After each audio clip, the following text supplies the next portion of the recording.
Okay, I'll switch to intro, and then when I start speaking, we're live.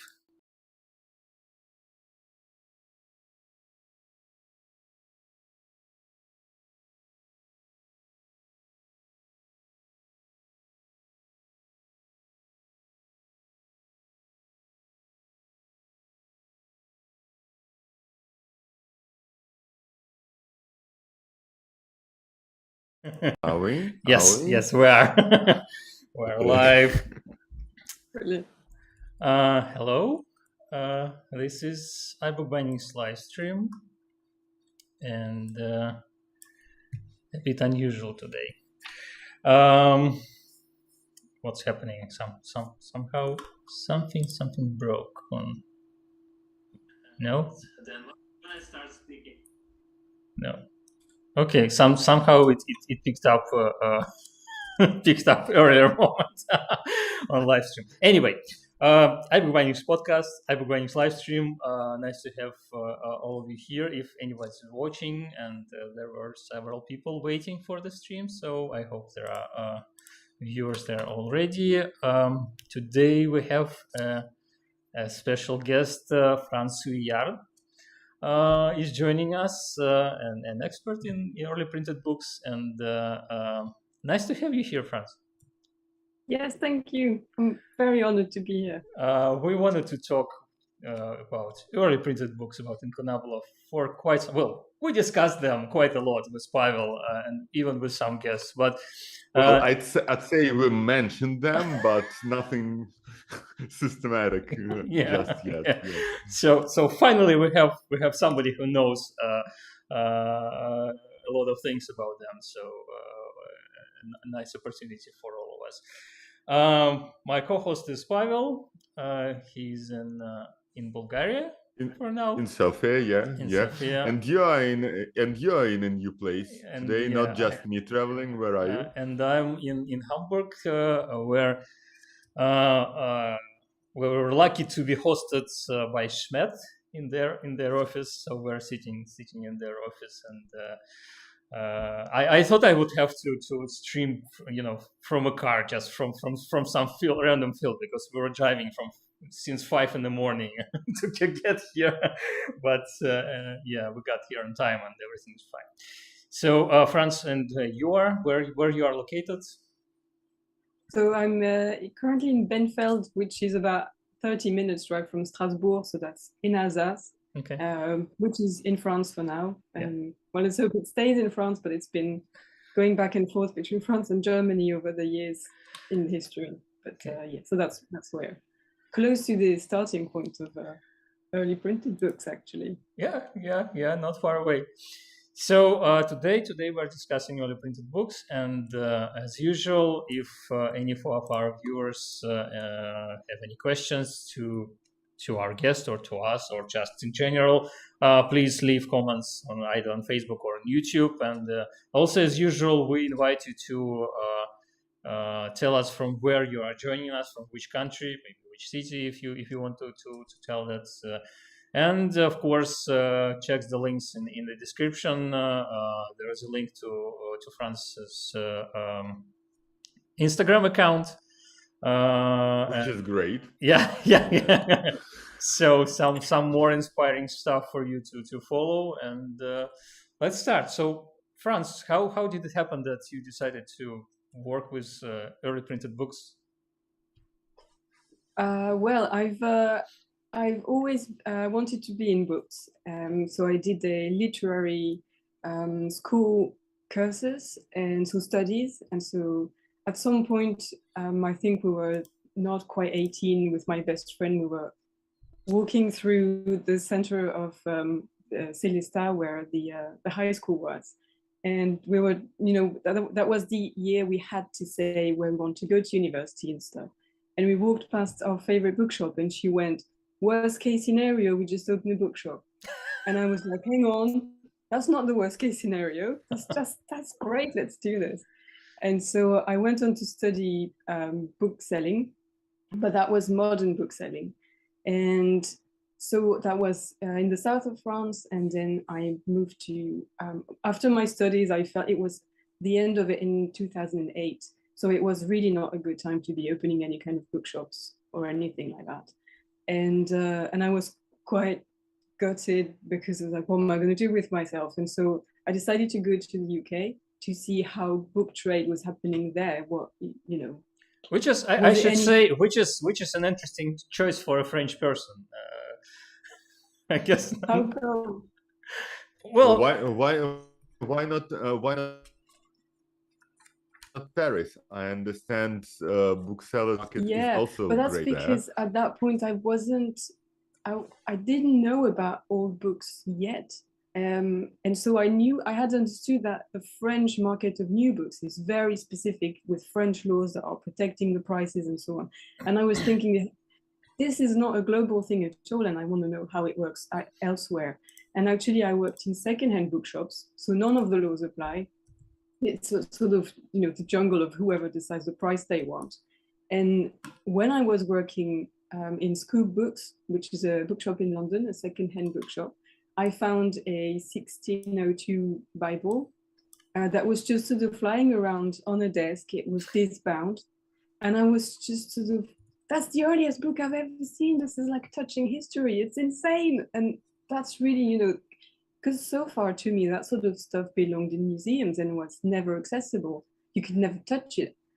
I'm a notorious book sniffer, and you could never sniff books in, you know, in museums and stuff. I don't recommend sniffing incunabula because they don't smell so good. But you know, and especially if you have allergies or something, that can be dangerous for you. I remember once sniffing one just out of curiosity, and a colleague and friend going, "Well, this could have plague in it. What are you doing?" Oh, fair point. Let's not. But so yeah, when I was working in you know, secondhand bookshops, that's modernish stuff, and I remember being taken aback by how the modern stuff. So you know, even to the French books from the 1920s on, by now they've turned to wafer. You know, they browned. They smell very sweet, but they just turn to dust as you touch them. You can't sort of, the page got no give. It's not flexible at all. Yeah. And that Bible from 1602, you could flip the pages, you could wiggle them, you know. And I was just, and from there on, I decided we need to go deeper. I need all the books. I need to find more history that I can touch. It's interesting how in many countries the race to make books cheaper sort of ruined it for many antique booksellers because the books are just falling apart, and the quality of the paper is the paper is very acidic, and it yellows, and it starts to crumble. I see a lot of books like that in France, and also I'm partly Romanian, and in Romania there were just decades and decades where almost all the books were printed in soft covers on a very poor paper, and it's just, well, now it becomes they are lost. Well, they will be lost in a couple of years or decades because they just crumble away. Yeah. Yes. But I found that there's two main reasons for that. It's that some of it is because after the Second World War or around there, resources were so scarce, they made paper with whatever they could get their hands on, and so the quality is awful. And also, and that's to some extent still going on now, but not so much on the quality of the paper, but books have become a product of mass consumption. It's made to be consumed and not last. So I remember that's actually from my time in the south of France, learning about modern books, that we learned you can tell how much a publisher believes in a book depending on what care it's given it. So if it's got little margin and it's just like a perfect binding, it's just glue and a wrapper, and then just off you go, you know they don't believe in it. And also there was things like the summer beach book has to be low density but high texture paper. So if you could sort of cut it and zoom in, you'd find, you know, it's very it's not smooth at all, because then the book looks thicker, and the person reading it on the beach is going through it faster because the paper is thick without being heavy. and then it's satisfactory, and you've read it, and you're like, oh, I read 3 books this summer, because they were actually, short books on thick paper, but not. Nice. I was just amazing. Yeah. So, and then you worked in the UK for some time, and also for some auction houses. How did that happen? Yes. Also, you studied in Scotland. Is it right? Or oh yes, because I was sort of still going with me. I might just still open my bookshop, and I'm really into Celtic history and tradition, and mythology and all that stuff. And so I thought, ooh, I might as well go to Scotland and open a Celtic bookshop. And so I went to Edinburgh and I studied business for the practical side and Celtic history. And then I realized, no, this is great, but this is not for me. And so I went back to London, and that's when I worked for Scoop, and that's when I found the Bible. I sent you a picture of that Bible. I found it completely by chance 2 days ago. I didn't even know I had taken a picture of it. And it's unremarkable. And it's in such bad state, but the text block is amazing. And so anyway, from there on, I applied in various auction houses because I thought I probably also applied to dealers, but anyway, I ended up in Bloomsbury Auctions, which I think no longer exists per se, and that's where I sort of learned the basics of it. But there was, I think the earliest book that I could catalog, get my hands on back then was 1700s or so, 1600s at best. But I didn't see incunabula at that point. And anyway, you wouldn't give those to the intern, or this is just too precious. But off the back of that, I think I stayed about 2 years there. And on the back of that, I went to Christie's. That was, I couldn't believe my luck, because to me that was like the holy grail of books and getting there. And I was really lucky, because also when I got there, we had quite a few, a massive gathering of incunabula, and that went through at least 2 sales, if not more. And so there were so many of them, and I was part of cataloging all that. It was amazing. Could you talk us a bit through the process? Because Christie's and other auction houses websites, some of my favorite sources to find out about and catalogs. Where the books were printed. And catalogs. Every time I go to a book market and I see Christie's catalogs on old books, I just cannot stop buying them because they're so beautiful. Yeah. I'm more interested in the depth of the research. Say you have a collection, you have to sell 100 books. Do you rank them and then invest more time into cataloging the more expensive ones, or how does it go? Do you each researcher, each intern get a portion of a catalog, or do you collaborate on the more important items? There's a bit of both. Usually it will be because the international head of the book department at Christie's is Meg Ford, and she is she studied in Germany. She's the lady of the incunabula, really, and so it was a great honor to learn with her and from her. So she would get the lion's share, which is absolutely normal, and also then teach us. So if there was, say, one volume that was estimated at about 100 to 150,000 pounds, then she would be doing it. And then either we would read her cataloging, or she'd be, coming to us and point out, you need to be looking out for this, or this is important. Oh, look, this is a great example of so and so. And otherwise, everything else we would share between 2 or 3 of us catalogers. And then depending, usually stuff that comes into auction or even at dealers has been, because they are so old, it doesn't really come from clueless heirs who've had it from their inherited, and they don't know, they don't care, they just want to monetize it.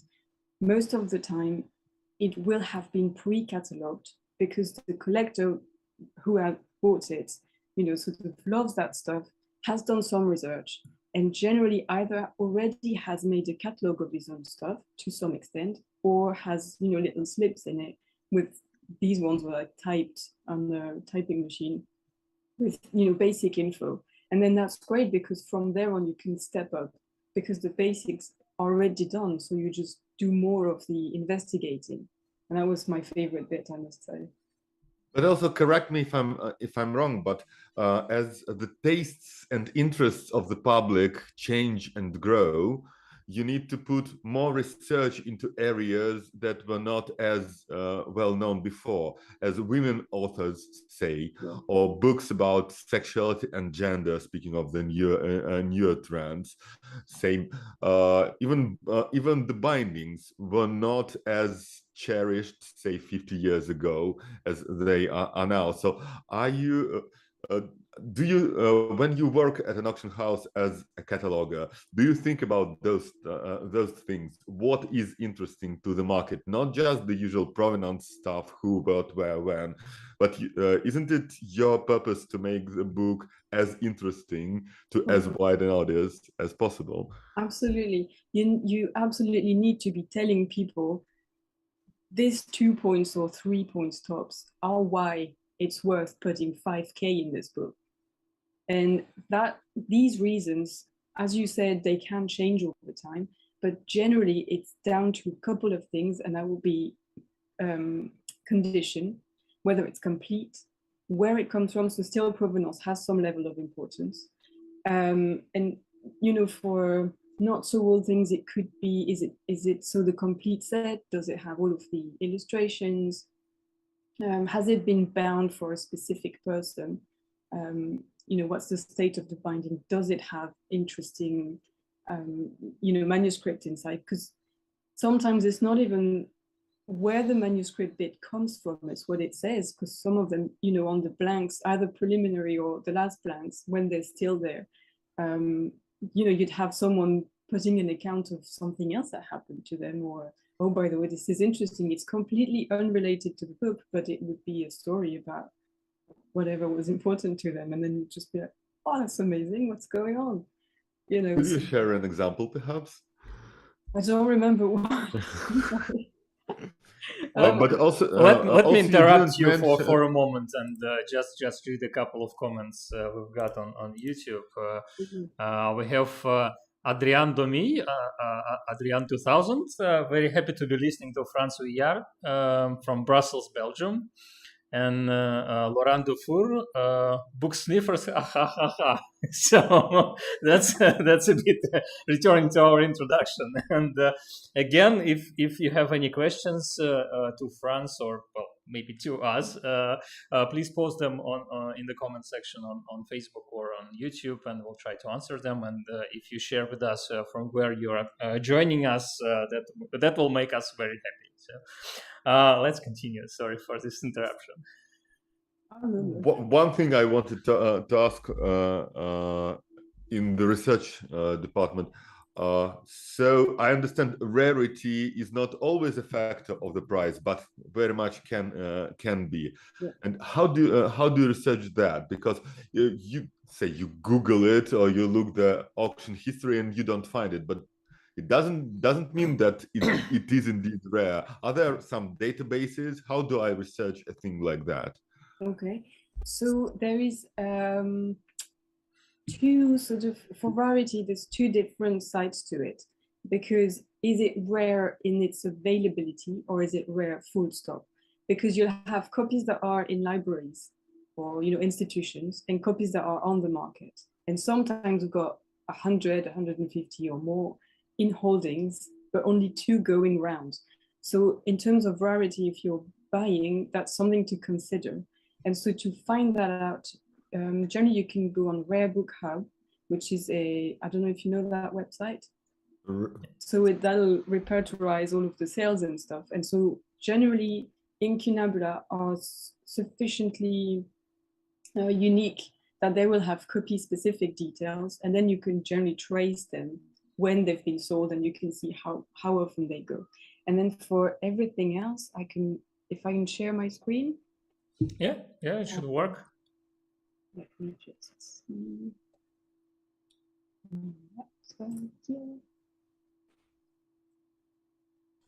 Okay. So there is this website, which is called Incunabula Short Title Catalog. That's the address on there. But if you type, because if you type just ISTC, there's a lot of international something going on. But then you'll find that this one works also. And so in there, you can type as little or as much information as you've got to find what you have. So you can either put the city or something. Do you have a specific title in mind that you want to find out about? Pavel? Pavel? Hello? Pavel, are you with us? Do you have a specific title in mind? Van de Smule map. No, that's after. You mean Justin Kunabla? Okay. Well, let's look for something Jewish, maybe. Maybe Torah. Are there early Torahs? I don't know. Wouldn't be too wide. So I think it might be. Is it like that? Yeah. I never know. Yeah. Well, maybe.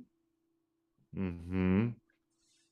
And so when you get the result, it'll tell you how many hits you've got. Then you can search by format. You can search by holdings. If you want to find a specific copy that's held in, say, Russia, then you've got 11, and then it'll tell you where they are. Yeah, Russia has some really nice books in its possession. And already we can see that all of them were printed in Italy, Spain, and Portugal. So that's so you know instantly where they're from, and so you can sort now. If you want by date or something. So here you'll have a short description, so you can pick which one you want. So you have author title, where it's from, who published it. Also, I know. Okay. What's going on? Well, errors happen. Okay. Well, I think we discussed this with one of our guests. With George Lar. He's a Portuguese printer, and we discussed that the first printed Portuguese book is a Jewish book. Is it either Torah or something like that? I'm not sure if it's. But anyway, Pharaoh Pentateuch. It's okay. So printed by a German Jew in the south of Portugal, and the only existing copy is now in British Library. Surprise, surprise.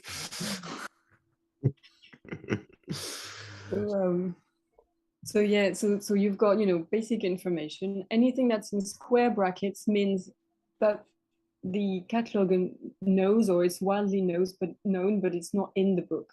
So you won't find this information stated in the book. Okay. And so if you click on it, you get a more detailed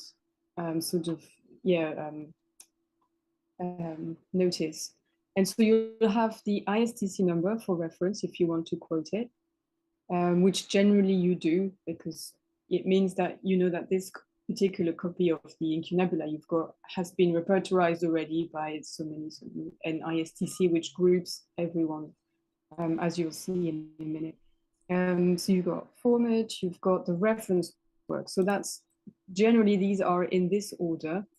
And so it'll start with Goff, and then all of these, for people who collect incunabula, they'll know, and they'll be like, oh yeah, that's the one.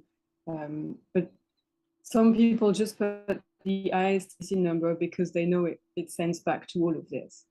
And if you've got a link that is actually a reference that's actually a link, if you click on it, you get usually the digitized version of it, or another sort of description, and sometimes it gives also the collation. So if you're collating it and you're not sure that you got all of the gatherings right, or you're off one leaf because one of the blank has been excised or something, then you get the collation there, and you can double check and be sure. Oh yeah, and that's an old library description.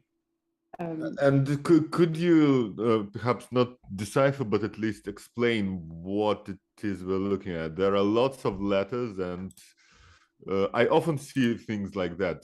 All this IGI core E66PR. What are those telegraphic abbreviations? So you mean what over here? Yeah. So these are the references. So that'll be that H is for Heinz, which is a known reference. So all of these are actually hard copy references. So these are books, and ISTC is the digitized one. So that would be Heinz, and 9362. That's the reference number. So because some of the references they have them by author, some of them, most of them by date. So if you're looking for something, either you know the date or the author, there's an index at the end that sends you back to it. So to unify all of it, they've numbered everything. And so if you look in Heinz, where do I find what these letters and what these letters mean? I mean, is there like some kind of concise bibliography? Because I'm a bit interested in papyrology, and they have lots and lots of abbreviations like that, but there is also a common list. Or do you just have to know? Well, to be honest, I learned it from Meg. So up until then, I didn't know. But for example, BMC, that's the British Museum catalogue. So it's the collection of incunabula that belonged to the British Museum, that sort of thing. Is it all online now, or do you still have to consult paper copies? Well, let's see if it's a. Oh, see. Well, so if you've got. Oh, I see. Yeah. Them, it'll explain. A bit slow. But I mean, in general, do you personally consult any book, any physical catalogs, or is it all online for you now? It depends because, for example, it depends also like if you have them or not. So it's because it's difficult to have all of these, to buy all of these, to stock them, because some of them, like the BMC, is absolutely enormous. It's like a folio thing every time, which is great because you can, you've got lots of space to do your research and all that. But you've got to find them that are still available, that are in okay state, that because some of them are so used, they just start falling apart. And I think it's quite pricey. So depending on the budget you have, it might be difficult. I've never checked if any of these are actually digitized and accessible, like you could flick through the pages online. They must be, because it's got to be, otherwise it would just be such a waste. We can't digitize anything now, so I'm really hoping that it's been digitized. But back at Christie's, you had access to all of this, I assume, and more. Or did you have to go to like Couture Library? No, we had there was Heinz, there was Goff, there was BMC, there was IGI was there also, that sort of thing. And also what can happen is different departments. So there's Christie's in Paris, in New York, in London, and so some of them will have either a branch has a specialty. So generally incunabula would be in London, so there would be the most bibliographies. But sometimes you'll just phone another branch and be like, do you have this? Do you have that? Can you send me a photo of the relevant paragraph so I can quote it? And if you don't have it, then yeah, you go to a library that has it. So sometimes for the medical stuff, we had to go to the Wellcome Museum in London, or the Natural History Museum, that sort of thing. Yeah, because if you've got a specific question, a specific reference to check, it's generally much quicker and very useful. Because then if it's sometimes the book you have has not been catalogued with references so far, and then you finally just get that reference, and you're like, I can finally, say something that I knew was true, but I couldn't until I had someone else who had printed it way before say the same thing. And now you can put the reference. And as a cataloger, I feel like, we're full circle. Everything's right. I can say it, and it's, you know, I can defend it if anyone comes and asks about it. Does that answer your question? Yeah. And that also have the next one. So with books being worth thousands, sometimes tens or even hundreds of thousands of pounds, surely not all of them are what they seem. So say you receive a book and you find a catalog information for it. How do you check it's real? Is it down just to your senses and intuition? What is your procedure? Do you look at paper, say? Well, usually for these things, because they are so heavily repertorized and you know, referenced in bibliographies and so on, it's quite straightforward. Sometimes if you have a doubt, it'll be on the edition rather than the authenticity of the book itself. And so if you've got a doubt on the edition, there's different things you can do. If you find the digitized version, generally on ISTC, they're Bayern, so that would be board here. Bayern library will have most digitized version of the same edition. So then you can check. You got your copy and you've got their digitized version on your screen, and you see if the characters are the right, if the font is right, that sort of thing. And some of the bibliographies will have referenced the size of the characters. So then you go and you measure the characters and you see if it checks out with what's in the reference. So it doesn't happen often because usually these things are known, it's been through, you know, the circuit a certain amount of times, or it's been held by librarians who know their job.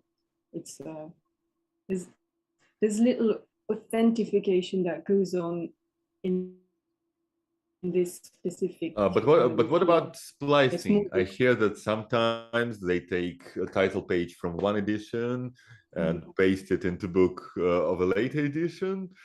Yeah. Well, that's when you check, when you do the collation.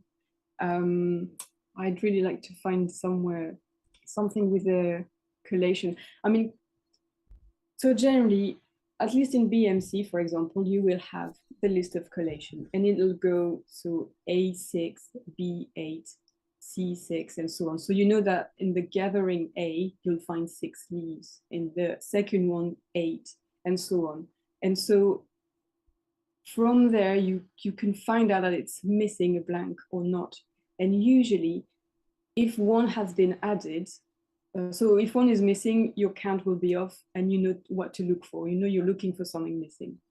If it's there and it should have been there, generally what makes you think something's wrong with it is because the paper will be slightly different. The texture might be slightly different. The coloring, if it's been added later, it will not have browned at the same rate or uniformly with the others. Say if, for example, everything's right-ish, but the main text block has got deckled edges and that's not got it. So you're like, that's a clue. And then usually you go into the gutter and inside where it goes into the binding, you'll see traces of glue, or you'll find a slit or something. And then it might just be something as simple as the rigidity of it because the glue is holding it too firm, because all the others would be quite, just sewn in. So it's got lots of flexibility. But if that one's been hand-fistedly put in, then it doesn't feel the same. So there is part of intuition. There is part of experience that comes in with the feel, or when I say the feel, it's really like the texture. Your hands will know if something's wrong with it. And again, no gloves. No gloves, gosh. I know it's a recurring debate and people are really passionate about it, but white gloves, no gloves. I mean, again, everywhere I've worked, be it Bloomsbury, be it Christie's, be it Peter Harrington, the consensus is no gloves, just clean, dry hands is it's the best way to go. Because also, I mean, if you're a book collector, I mean, I think the whole not the whole point, but like one of the biggest perks of being a book collector who can afford to purchase things like this. If it's your own collection, you're going to put gloves to touch them. You're going to be like, this is mine. This is history I can touch myself. You're not going to be like, ooh, I better not, leave anything on it. So obviously, also when we're cataloging it, bare-handed, clean, dry-handed, but we're not stroking every page and stuff. We're just delicately making sure everything's there. And usually the margins are still wide enough that it'll just be on the very outer edge of it. And then you can see there's already plenty of, thumb marks, or it's a bit browned, or that readers, monks, collectors, whoever's hands it's been through so far has been leafing through it. Everybody making sure that all the leaves are there, all the quires are complete. And I always liked it because it feels like there's some sort of unity between everyone who's been touching that book. Either people who could read it back in the days and were actually reading the inside of it and, absorbing the content, all the way to the current people who are like, oh, this is a piece of history I can have in my own home, and look at the binding it's made it all the way through all these years. Whereas when it just came out, it was, oh yeah, this is one more piece of canon law, or this is Lenten protocols, or whatever it was, And in your experience, do people still read these books, or have they become purely material objects? Well, there's a bit of a change in the market at the moment. I think prior to nowish, people who were buying it were more collectors who were passionate about books and literature and history and things like this. There's a bit of a shift now, because you can see that these books have been sold and bought and sold and bought for increasing prices. And so I think there's a fair share of buyers now that are investors rather than bibliophiles. There's people who are generally after content are researchers and scholars and academics, and they don't have the money to buy an incunabula to have access to the content. They'll go to the Bayern website to see the digitized bit and be like, oh, content. Yeah, it's I know that in France, people feel very strongly in the culture area, very strongly about preservation and monetizing culture. And I think it's a bit of a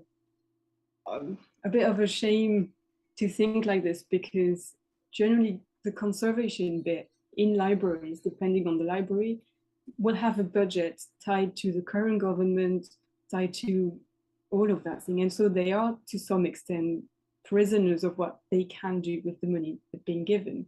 Whereas someone who buys it for investment is buying the object and wants to keep the value in it. So they will, and they have the means to, be careful about it, make sure nothing bad happens to it, and all of that sort of surrounding care. So I think as far as preservation goes, there is some good things to be said about monetizing it. Now, for sure, if something's being bought and is in private collection, most of the time you don't have access to it. And if it's something that, doesn't exist in a holding in a library somewhere or in an institution, it's a bit annoying that you can't access that material. That's a good word, annoying. Yeah. I'd use a stronger word. Speaking of prices, could you go to the Christie's website and just talk us through the kind of prices one can expect, and why it costs as much or as little as that? Because the prices can vary quite a bit, even for the incunabulae. Yep. Well, we should be able to see them in the filters. Well, that's also encompassing manuscripts. So it goes from £800 to 900,000. So that's the December 2018 sale. So there was still a big chunk of incunabula in there.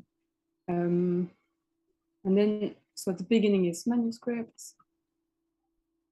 So then the price variation, it depends on previous existing records. I would show you on Rare Book Hub, but it's on a subscription basis, and I think that the price is a bit punitive, so I don't subscribe to it. But I know that you'll search the specific titles, you'll see how much it's been going for lately, and you can see then the trends, if it's going up or down, if the market's flooded with it, if it's coming back every year, there's a copy of this, be it this copy or be it another one. And then again, the price will be down to condition, rarity, provenance. And I think provenance is also getting increasingly important, especially for authenticating things when it needs to be authenticated, which wasn't really the case there, because most of these books had a great sort of, you could trace the provenance quite easily. So it's I know with paintings on Christie, including, it's often more exciting for the market to find a new piece, but it also not as safe. It's a bit of a gamble always, and I assume it's the same in the book world. I don't know if somebody somewhere found a new Gutenberg Bible, or I don't know, first folio of Shakespeare, or something like that. It would be both exciting and risky to invest. Yeah, it would be. Of course, I mean, when you're cataloging something that you can see has been through the pipes quite a few times, it's reassuring in the sense that, oh, okay, it's just, I know what I'm going to say, it's, known. And when you find something like this, there's of course a part of it that goes, ooh, something new that we don't know about, or something that we can research, or it's something different. And but also then you have to be careful, because generally in the euphoria of the moment of thinking this is something great, that's where you're at risk of, you want to believe in it so much that you just overlook the red flags. So yeah. The red flags would be? Okay, sorry. Well, the biggest, I mean, I think the most important thing is provenance. That's where everything hinges on. Because, for example, the Balsemüller, like you said, everything was right, and the only thing that was telling was the provenance. And from there on, you start to, you get your euphoria lenses off, and you put your suspicion glasses on, and you're like, hold up. And then you go through it even more. If you will, you don't give it the presumption of innocence, you give it the presumption of guilt. And then you have to assume it's wrong until you've proven it's right. So generally for early Italian work on, say Galileo or Copernicus, it's best to assume that it's a forgery until you've established that it's not, because so many of those, in sort of limpish vellum, they are wrong, or they are remboîtage at best, or they're just, full on facsimile and very well made, so the sort of works of art on their own just for that. But it's best to assume they're wrong, and then you've established they're right. I guess it's a good moment to read one of the questions from YouTube. User Dragnaros. Does carbon dating or chemical or anything with matter analysis is available and current for books dating? I would suppose so, but that's definitely not something that's available for auction houses, or that I've seen happen in auction houses or at book dealers, because I think probably the cost of that would ruin any margin they would make on it. So perhaps for painting they do it, but I've not heard that it's done on books at all. The most I've seen, I can show you still, is here. It would have been, changing, making sure that, like you can see here, that this has been washed. So there's an inscription that's been washed because you've got the watermarks there. Yeah. And so you can't read it because it's too faint, and then you go into a dark room and you blacklight it, and under blacklight the ink will come back out. And then generally at that point I would give it 5 minutes of trying to figure out what's going on before going to one of the manuscript specialists and be like, what's up? I can't read paleography to save my life. So then they would be like, oh, this is either just a marginalia, or if it's at the beginning, then it would be provenance. And then at some point you get a feel again of the hands, you know, what century they are from, roughly what area. But yeah, so that's the most chemical sort of process that I've applied and that I've seen being applied. But sometimes you'll also see in what you call it, in exhibitions prior to sales, people in the know, be it for manuscripts or incunabula, they'll rock up with a small flashlight that is actually a black light, and they will just sort of hide themselves under their coat or something to create a dark area with the leaf underneath, and then flash it to be like, yeah, I found stuff, and then they won't tell anyone because it's generally dealers. They know each other and they're just pretending nothing happened, and I'm not going to give you the clue because otherwise you're going to bid more than me. So that's funny. That's funny to see. What I heard about the more scientific analysis, I usually apply to forgeries or things that could be forgeries, like the famous Vinland map. By now it has been carbon dated, the ink has been chemically analyzed, etc., but it's very much later in the pipeline when somebody buys it, some institution, because not very many private sellers could possibly afford it. I don't think Christie's has. Christie's certainly has people who analyze paintings, but there are considerably greater sums in paintings exchanging hands, so they have stuff on hand. But in books, a year ago or so, we discussed just how absurd it is that you can the most expensive books ever sold are in lower millions, and there are like 5 of them or 10 of them, and there are more paintings in and a many week of them in for China. that kind of. Yes, yeah. There are Nintendo cartridges that will cost you more than first folio of Shakespeare. I mean, something is which is not also right. a market bubble. So yeah, so another topic. Anyway, I wanted to step back a bit and to return to that moment when you were in high school and were deciding which path to choose. And if you are looking back from now, I understand that every step you took added to your experience and created the person who you are now. But would you want to cut any corners or choose maybe some other, I don't know, universities or programs or something?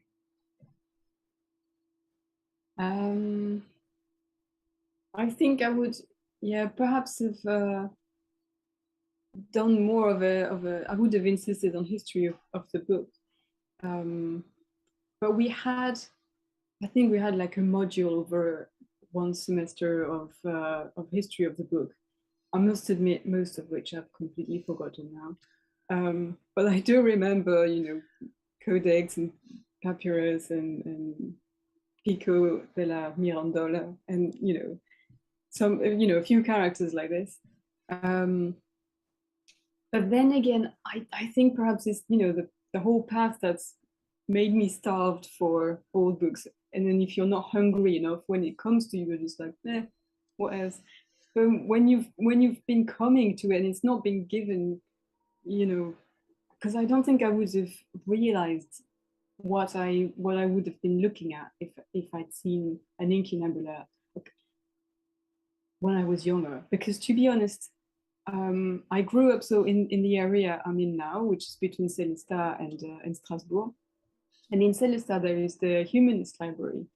and they've just read on it, and they've got the library of Beatus Rhenanus, who was a friend of Erasmus, and so they've got his library, and it's got a huge range of material.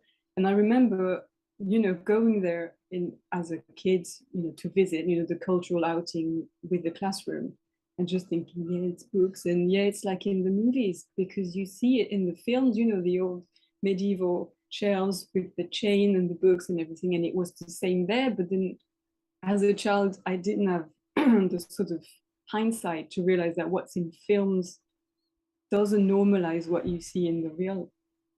And so I remember liking it, but not being so much in awe as I am now when I go there.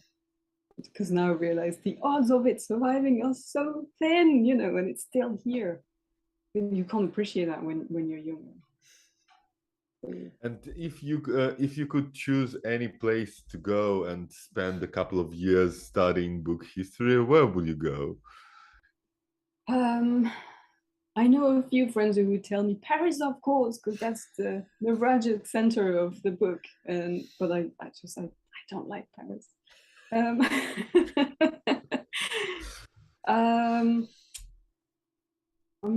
not too sure. Where would I go? I would, because I did London. I'm a bit nostalgic. Maybe I would just pop back in. But for a couple of years, I think if I could speak German, I would go to Germany. If I spoke proper German, I mean, I can sort of, make myself understood-ish.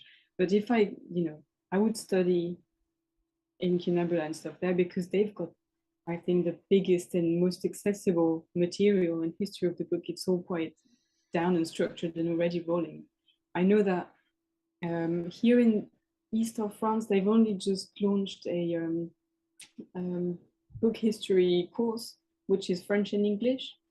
But that's like only, I don't know, 5 years old maximum. I think it's very recent. Yeah, I think probably German. And when you say accessible, it's again accessible to scholars and book professionals, or can you just come and see a book? Because say in Amsterdam, you can actually handle 16th century material in a library without any proper approval from the cabal, Yeah, I wanted to say, when you said about the the private and the public sector of books, that sometimes stuff that is in holding, it should be available. You have to really go through hoops and stuff to prove you can access that thing. So, well, that's for example what happens in Russia and some other post-Soviet countries. You really need to either to know people or to have academic regalia to have to get access. So it's really hard for people, for example, like me, to get access to anything, especially as I don't have any proper official education. Well, I'm a bookbinder, but nobody cares about it. Yeah,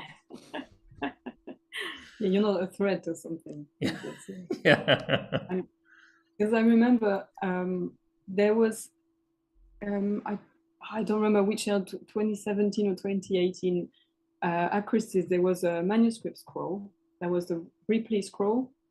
And so it was an alchemical thing that was about this wide, I think roughly, but very long. And it was like the alchemical process. And I know that there were a few different examples. This one was from the 16th or 17th century, from somewhere in the north of England. And so it was one of the very few that could come, to private hands. And I think it's in the library. Yeah, it's in a library now, Princeton Library, possibly. And I remember I wasn't on it because I wasn't doing manuscript stuff, but having a bit of an interest for alchemy, I was all over it, thinking this is amazing. I see everything.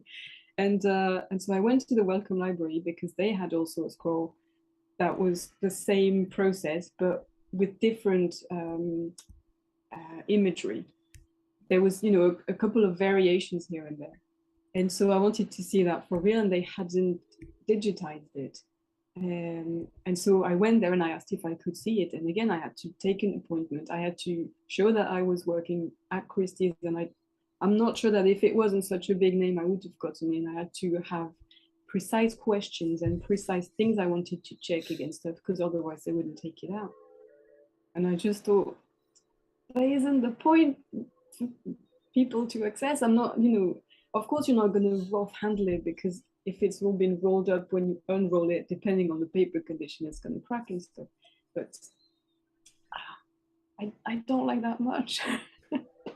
Well, at least with Wellcome Library, almost everything there is digitized. Yes. Their digital collection is amazing, but it's not so with smaller libraries. Say in Germany, you have the big state libraries that have great digitization programs, like in Berlin or in Cologne, but Germany is full of small libraries that have great collections of both manuscripts and incunabulae, and they're basically inaccessible. Yeah, I guess, yeah, maybe if you're in a like you said, academic regalia, if you can say I'm in this path and I'm studying with this person and I need to access this, but then again, yeah, it's very gate kept. So that is a bit frustrating. When I was saying accessible, I was saying that most of the time when I did research on cataloging incunabulae, I would find more information and more easily, but that was from online and from afar on German websites.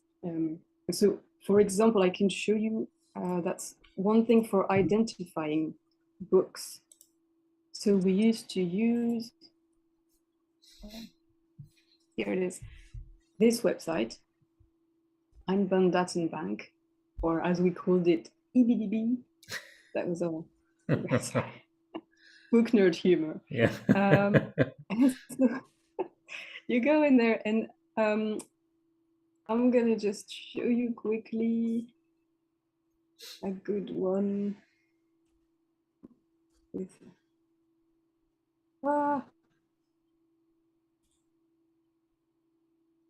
So maybe not that one, maybe there.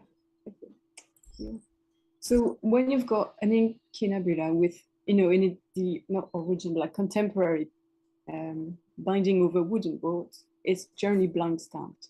And so when you're establishing where the binding has been produced, what's really useful, if it's from German origin most of the time, is this website, because then, so I think they've got, here you can also get an English version. And so in there you type the motif that you've found. Hold on, I'm just having. And what do you mean motif? Like flower and two pelicans? What, Yeah. you describe it in words? So that would be the palmettes and the things like this. I'm gonna find you an example in here, because that's already sorted.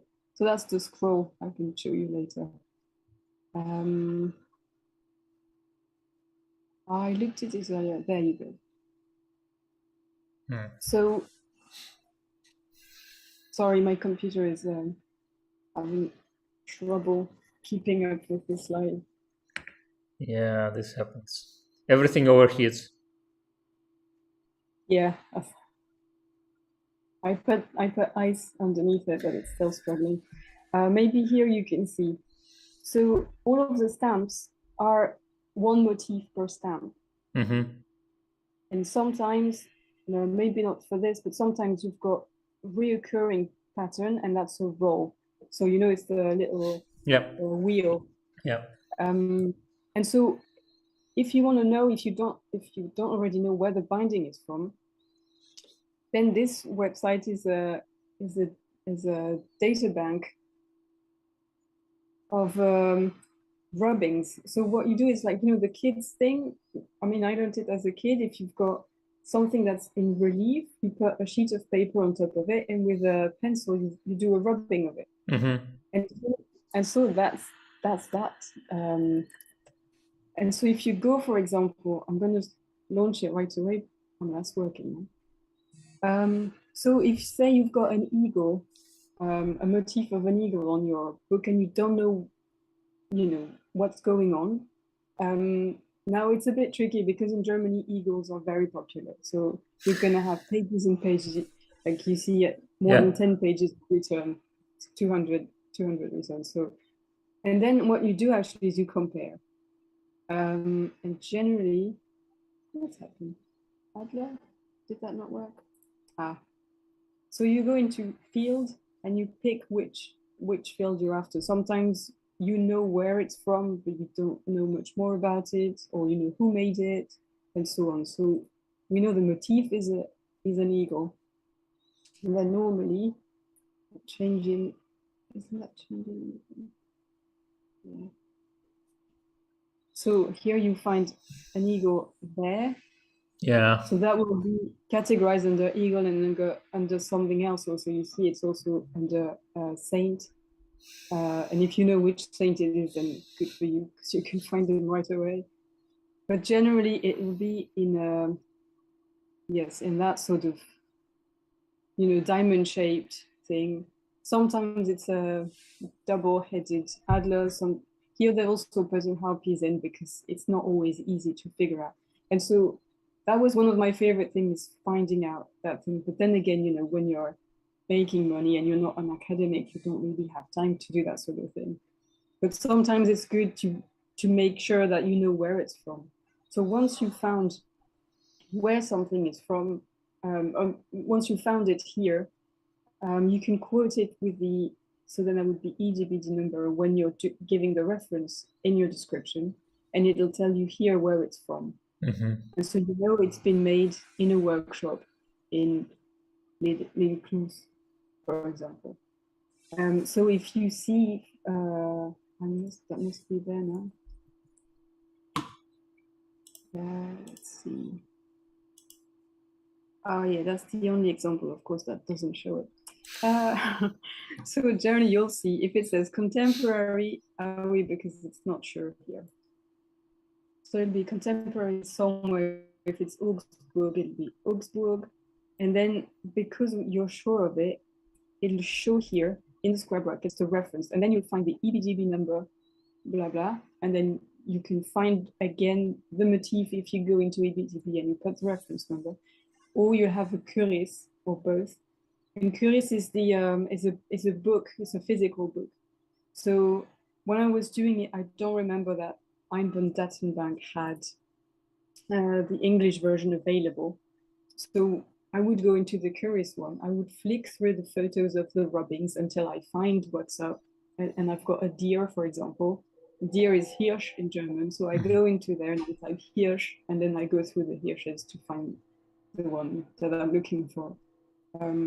It was a bit painstaking, but I don't know, it gave me dopamine, so I really liked it. And is it only for the German workshops, and what's the date span?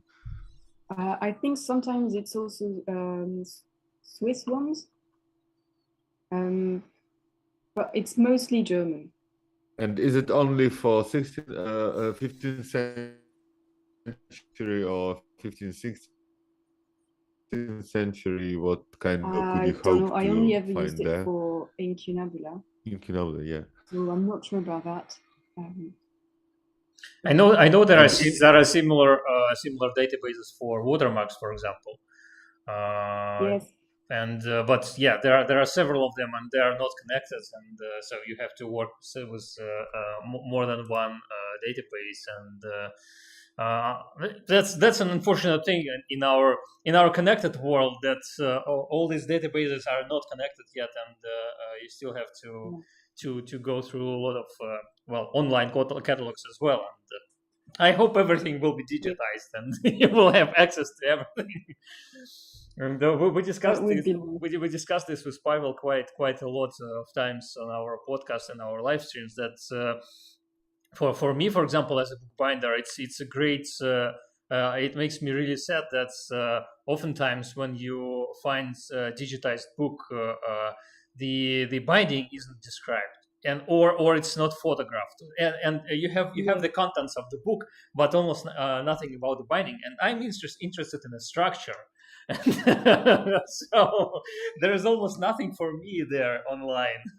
Well, there is something, but much less information than for our other book professionals. So yeah, I hope for a better digitized world for all of us.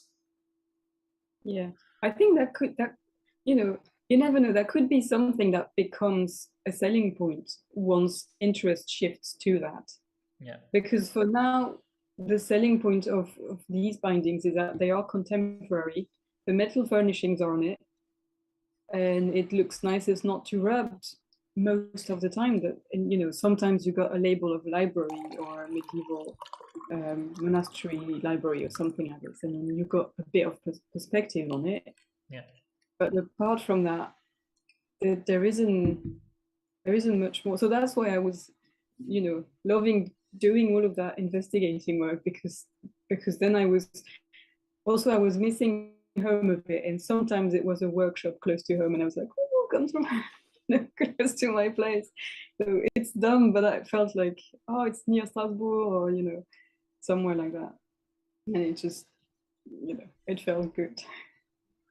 And in your experience, is there still much to discover in this world? Because it seems to me, as an amateur, that so much there is sort of a reconstruction, because so many of the books are undated, unsigned. We don't know, or when they are signed, we don't know who these people were. We can sort of guess from where their books seem to appear, but often even their dates of their lives or where they lived is pure reconstruction. Do you think that books themselves can still tell us about that world? Because it's such an interesting world, those first 50 years. It's amazing. I think the book themselves have been, how can I say, they've been seen and referenced during a great deal. So that's why on ISTC you'll find all of the information in square brackets, because that's not in the book. But enough people have been cross-referencing and doing the legwork to be like, okay, this is where it comes from, and we know it for sure now.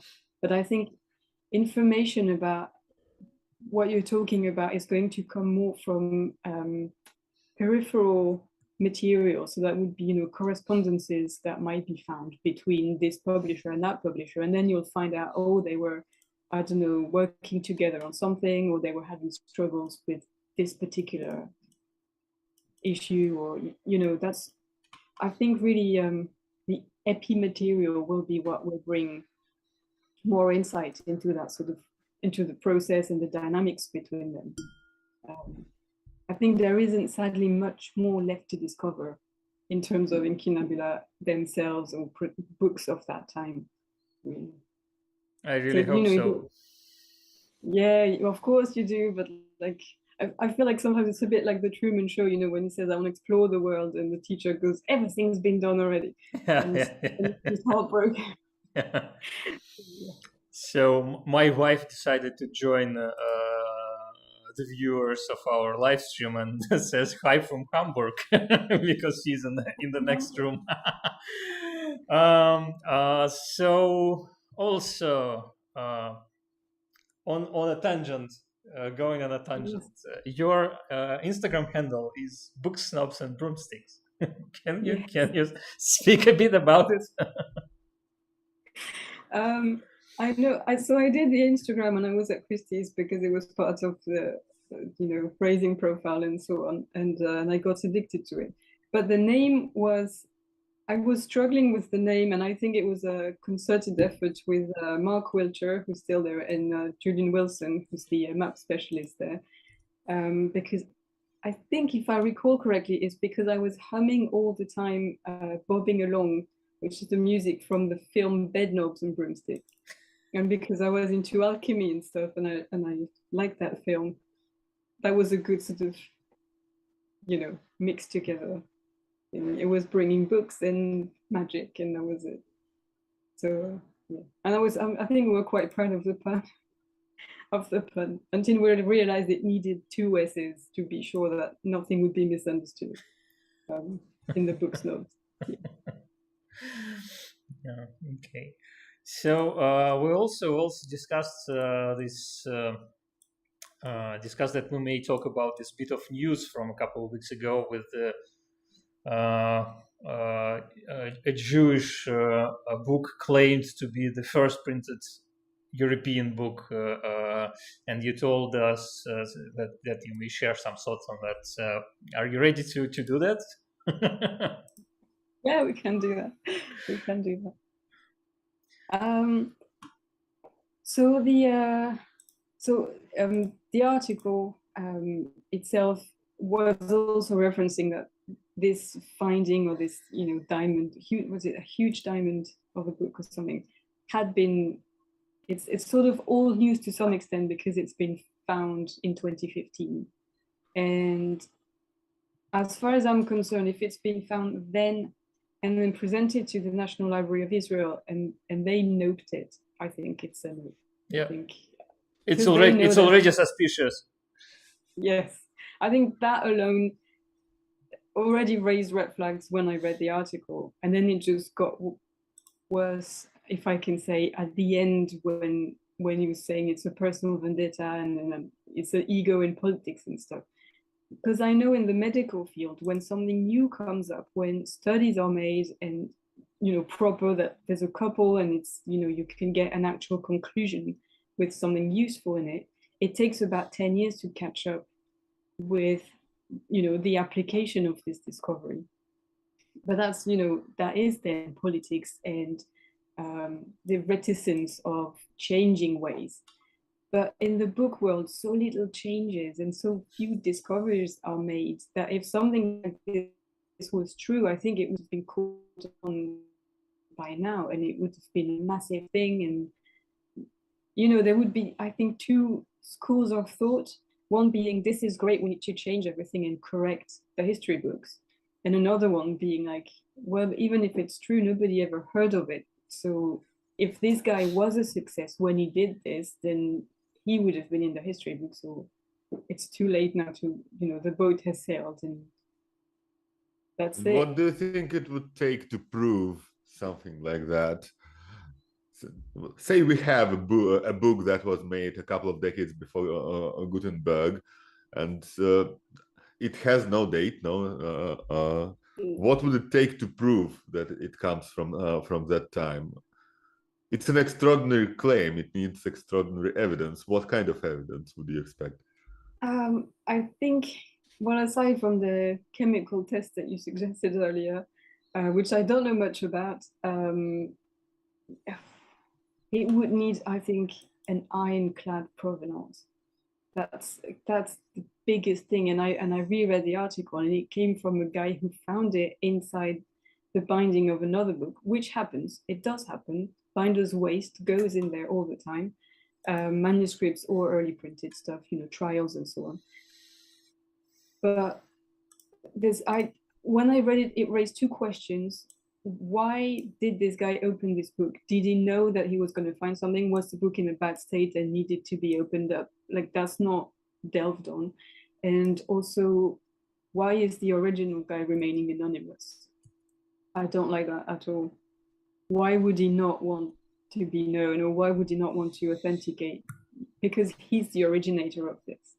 So if since we don't know who he is and he was a book dealer, he could have made it. He could have been a paper restorer of some, to some extent. So the fact that this is concealed is a red flag in that case, and in general. So what it would take to prove it legitimate, I am not sure. I think if there was some level of documentation, I don't know as to where it comes from, or if there were surrounding material that were to be found of actual correspondences between these 2 guys and them talking about developing this, because at the end of the day, that's only a big deal if it is in the West, because movable print was, you know, Exactly. the whole Yeah. story. Yeah. Yeah. Old news by now in the East. So what else, guy? You know, well done. Let's move on. Yeah, another book, whatever. And also, let's not forget that the case for Gutenberg himself is not ironclad. We only hear of him being the originator of technology. What about a generation later, from a guy who heard from a guy who heard from a guy. So it's almost like with the Christ. There are some similarities there. That's the thing. I think if you want to start a brawl in a literary pub, you just bring up the Caxton Gutenberg, and that'll just blow up after a few pints. Yeah, so I mean that's still, but even generally, that knowing all of these things and knowing all of what's lacking, the academic consensus was like, okay, let's call it a day. It's Gutenberg. Let's move on to something else. So I'm not even sure what sort of repercussions it would have if the Jewish material was anterior to Gutenberg, if it was actually movable types, if it was legit through and through. Would it change anything to the value of everything else? I don't think so, because it would still be that one specific sheet of paper. So maybe that would be sold if it was authenticated for an outrageous amount of money, but it would not impact, I think, the value of everything else, because it would still be the earliest, even if it's after this. So, well, we still don't know how he came up with this idea, and if he did, or maybe he repeated some earlier technology. Maybe he heard something about what's going on in the East. Well, that would be interesting, and it would be interesting if it were true. It would be really interesting, at least thinking about it in terms of contemporary thinking. You know how the planes didn't come out of nowhere. There were multiple attempts and only one of them stick. yeah. And was there something like that? Were there other technologies? Or say, you mentioned Galileo. He did not invent telescope, right? There's a much earlier, and he wasn't even the first to look at the moon with a telescope. We have earlier drawings from England, yeah, but they didn't go anywhere. So it doesn't diminish Galileo's achievements that he is neither inventor nor the first to look at the stars. But it's interesting to think about that. I don't like those hero stories when one person somehow comes up with this ingenious idea nobody has ever thought about, because let's face it, movable type is not that difficult to think of. It's difficult to pull out. It's difficult to do it. So he is more of an engineer, and I don't know. The story is interesting, but very, very, very dubious. I agree. Yeah. And I think also, you know, inventions and stuff, it'll feel like around about the same time, you know, this idea will be seeded around the earth, and then people will think they invented stuff that they just sort of intuited, and several people did, but then some of them implemented it, and others were like, oh, I had this idea before, yeah, but you did nothing about it. So like you said, yeah, he probably wasn't the only guy who thought about it. And I think that's probably where the Caxton thing comes in. So, because it was around the similar time, and because we have not that much material about that time to prove one way or the other. So, you know, there will always be someone to want to debate things that have been established. Even, I mean, we're still questioning, is the Earth round in 2022? I mean, not we, but like some people. Some people, yeah, some people. Yeah, I wanted to mention this Sidur that is claimed to be printed in 1444, exactly for this reason, because every month I see in my Facebook feed some new posts with claims about some unique manuscripts found, I don't know, in some Coptic manuscripts found somewhere or something, and like 99% of times it's just some fake stuff that some petty criminals are trying to push, and nothing more than that. But it still gets traction, and even I once was misled by such an article, and so it happens, and that's why everybody should be ready to look for the red flags. And as you mentioned before, when we were talking about other things, you should it should be guilty unless proven it's true. So it's an important process, and every person who is interested in old books should be just following the same process as well, and should be critical about things they find and share online. Yeah, because, for example, I briefly, the Waldseemüller thing. So that was something that was new, that was really exciting. Perhaps you could explain to our viewers, because not everyone follows the news. Yeah.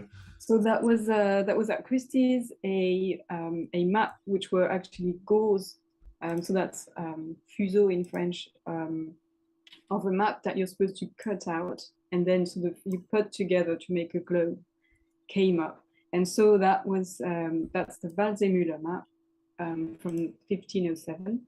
And so this was the first mention of America in print in this form, etc. So that was pretty exciting. There's very few left in the world and so on. And so the paper was correct. The ink was correct. We had even, specialists of paper came around. This was supposed to be printed, so in 1507, in around Saint-Dié, which is around here. It's I think north of Alsace, around there, almost not Alsace anymore. And the paper was analyzed, and the way paper is made is, so you go with your I forgot the name, the thing, like you pick up the paper and then you sort of wring it and then you set it to dry, and you set it like in a lasagna of paper that's kind of wet, and then woolen blankets. And so the woolen blankets, they leave the hairs, they leave marks on the paper. And so the specialist came in, it wasn't a Christie specialist, it was a consultant, came in and looked at the pattern left by the hair and determined that this paper was made in a mill within 15 kilometers of Saint-Dié. So the paper was correct. Mm-hmm. The ink was also tested and correct. And we were all thinking, this is the real deal. And the provenance was that it had been found with glue on the print, because it had served of paste down in another book of around the same time. So that would have been, the story was, this is printer's waste. And actually, the provenance being, it comes from a paper restorer. So there's a New York article that says also, where it comes from. And that was the biggest red flag. And that's where possibly we should have started from. Because from there on, the lens was changed, from euphoric glasses to suspicious ones. And then from there, we found that actually there was an occurrence of the ink being on top of the glue that was allegedly washed off the print. So the glue was there before, and it was actually the correct paper that was probably a paste down, picked up off the book, washed then, and then inked. And also, so there was the ink on glue, and there was also a wormhole somewhere. I don't remember where in the map. But so if it was inked first and then eaten through, then the ink would have sat on top of the paper. Yeah. But because it was eaten first and inked then, and then the ink bled into the paper. And so that was the second sort of the final blow. And so by that point, so it had to be taken out of the sale. And by that point, I loved it so much more than at the beginning. And yes, my colleague Julian Wilson had also to go all the way to, I think it's Minnesota, was their the original map, because what they found out is he had compared it to the Bayerisch one, I think in Germany, and it was the exact same. So it's, it works. The problem being both of those, including the one in the library, were actually phytomechanical reproductions of the one in Minnesota. Mm-hmm. So that means for the 1 or 2 people who have a map like this in private hands, that the value of theirs just went out the roof, because actually the one in one of those that are in institutions is not legit. So there's fewer of them that actually exist. And what they found also is that there were phytomechanical reproductions of the one in Minnesota, because the one in Minnesota, on one of the gores, I think more towards the right, there's a slight white, I can't find which gore it is, but there was like a lighter sort of straight in it. And actually that came from paper repair in the Minnesota one. Mm-hmm. And we assumed it was a flaw in the wood block, because when they get used at some point they get a bit, and sometimes the wood has a little crack in it or something like this, but it was a crack from an actual paper repair that had been reproduced there, and that perhaps that was the final nail in the coffin of that great adventure. So again, provenance is everything. But it makes such an amazing story. Yeah, I wasn't responsible for it like Julian was. So to me, it's the best story. But to him, I can understand if it's really disappointing. But I having no dogs in that fight, I thought this is great all the way through, because I remember all these experts coming and everybody being so convinced, because I think perhaps part of it is that we wanted it to be true.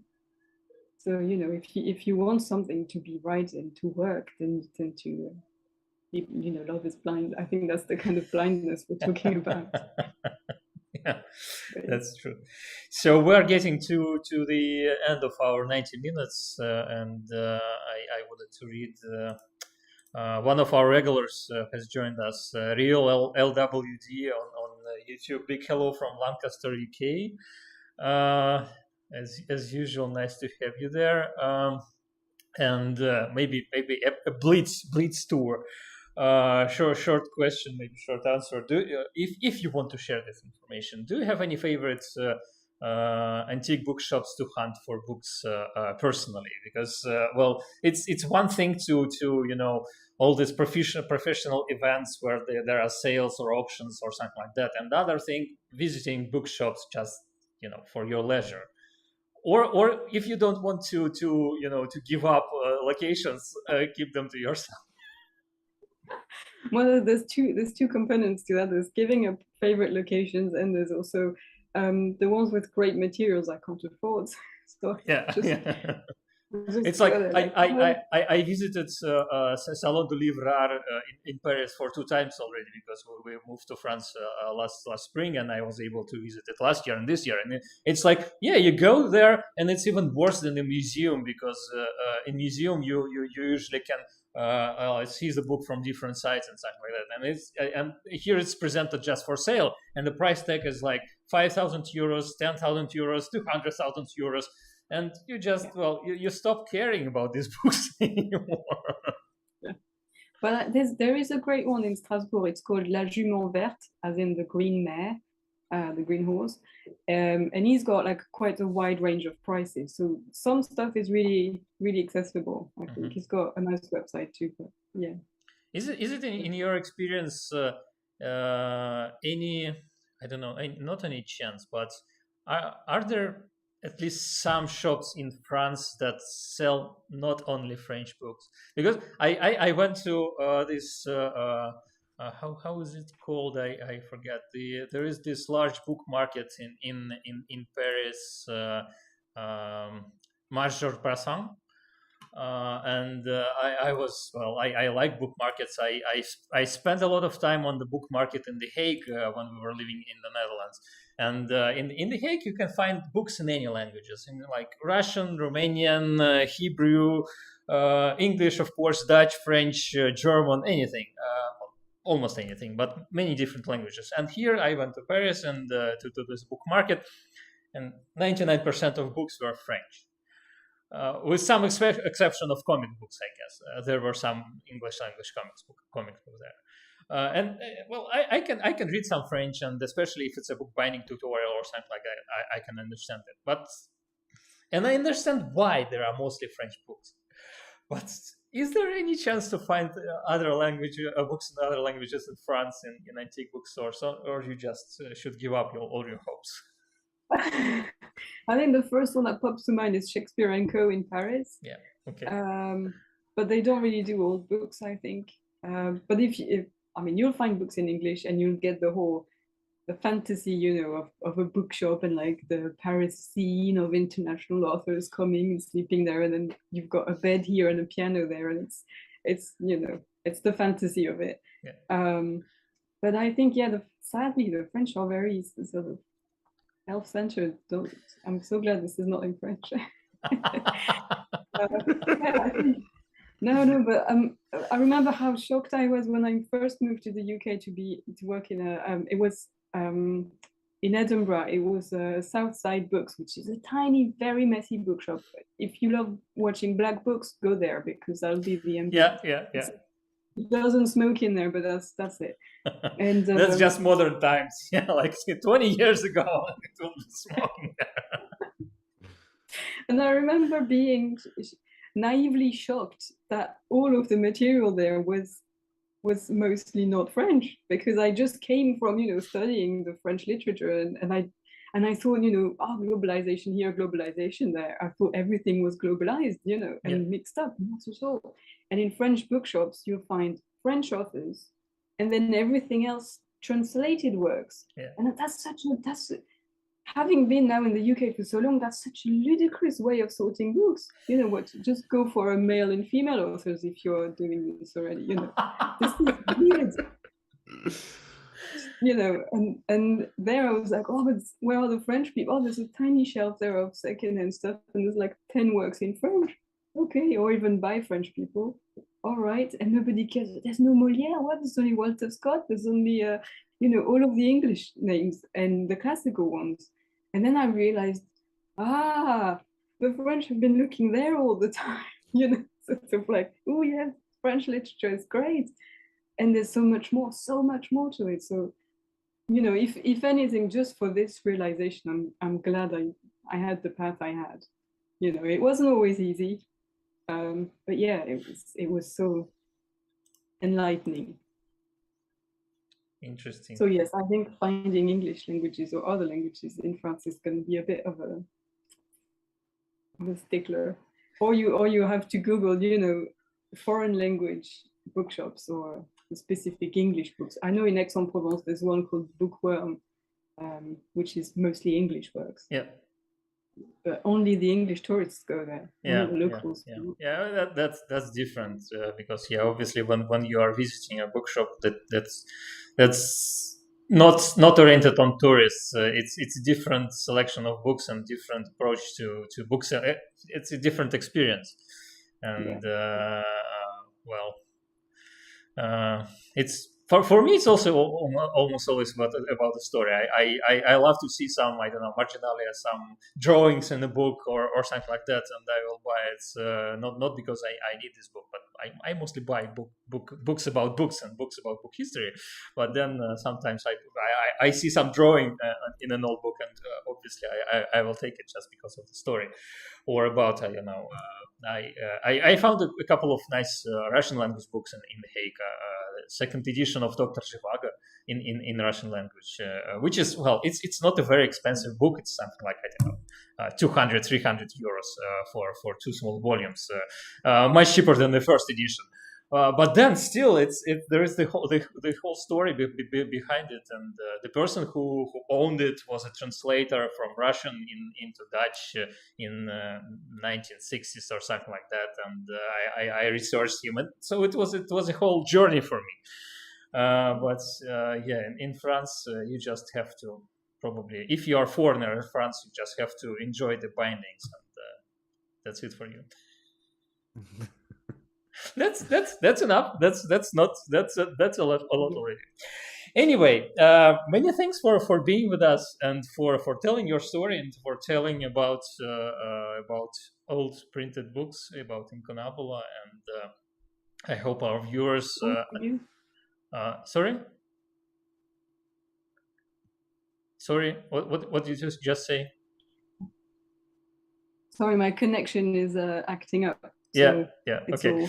Anyway, so thank you for being with us, and it was a great pleasure to talk about old books. And Pavel is very happy. I see. Well, at least he was very happy. Now he's a bit more reserved, but yeah, it was an interesting talk for all of us. And as usual, please check the links in the description. I don't know, like, share the video, subscribe to our channel, because well, that's what helps us to spread the bookish information to more people and grow the awareness about the old books. And I'll stop the stream, but we'll stay here for a minute or so while the stream ends, both on YouTube and Facebook. And then that's it for today. Thanks everybody for being with us, and thank you, Franz. Thank you. Thank you so much. Bye. It was a pleasure. Yeah.